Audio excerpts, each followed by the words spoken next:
Hi everyone, David Weber here, broker and owner of State Property Management, based right here in beautiful Orlando, Central Florida. Today we're diving into one of the most important make or break parts of managing rental properties, how to properly screen tenants. If you're a landlord, whether you own a single family rental in Orlando or a duplex in Kissimmee, your success hinges on the kind of tenants you place. Get the wrong one, you're dealing with missed rent, property damage, evictions, stress, and all of that eats away at your time and profits. But if you get this part right, everything else becomes so much easier. Rent gets paid on time, the property stays in good condition, and you sleep better at night knowing you've got someone reliable living in your investment. So in this video, I'm walking you through 8 critical steps we use here at State Property Management to screen tenants the right way. I'll share with you practical strategies, real-world stories, and tips from over 25 years in the business. Let's get into it.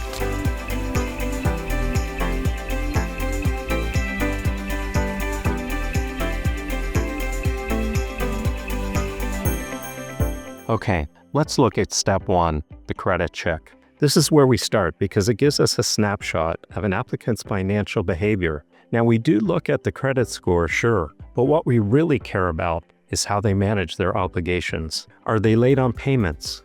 Do they have collections? Are they overextended with credit card debt? We've had applicants with a 720 score, but 2 active collections from utility bills. And we've had others with a 640 score, but their credit report shows consistent rent payments and 0 late fees.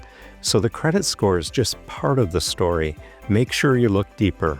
Okay, let's look at the next step, income verification. We want to make sure the applicant can comfortably afford the rent. Our standard, monthly income should be at least 3 times the rent. So if rent is $2,000, they should be earning $6,000 a month before taxes. We ask for pay stubs, W-2s, and sometimes tax returns. If they're self-employed, we request 1099s or bank statements, and we always confirm that the documents make sense. If something looks off, a blurry pay stub, mismatched employer details, we double check. People do try to game the system. Make sure you're thorough. Now, here's a step that's often skipped, debt to income ratio. It's not just what they earn, it's what they owe. You could have someone making $7,000 a month, but if they're spending $4,000 on car loans, credit cards, and student loans, that's a problem. We look for rent and utilities to be under 30% of their gross income,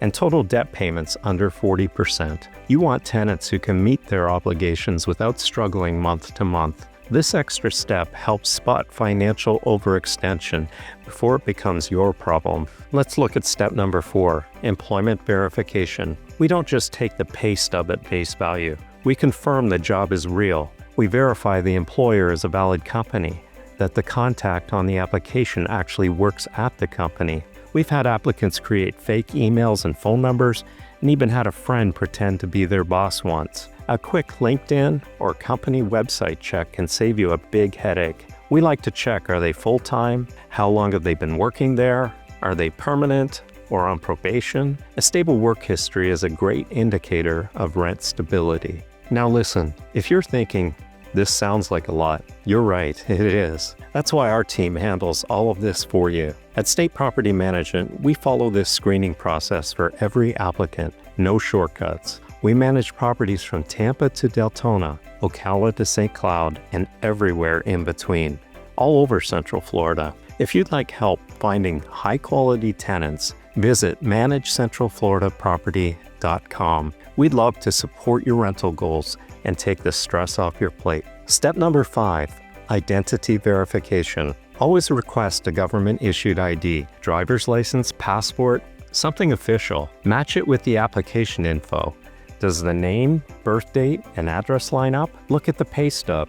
Does it match the name on the ID? You'd be surprised how often identity fraud shows up in rental applications. This simple step protects you from bigger issues down the road. Okay, we're already at step 6, landlord references. These are incredibly valuable if you do them right. We like to contact the current landlord, but we also will attempt to contact the previous one if provided. Why, you may ask? Because if the tenant's causing problems now, the current landlord might sugarcoat things just to get rid of them. But the previous landlord, they've got nothing to lose. They'll tell you the truth. Here's what we like to ask. Did they pay their rent on time? Any complaints or issues? Did they leave the property in good condition? Would you rent to them again? If you're able to contact by phone, sometimes the hesitation in their voice tells you everything.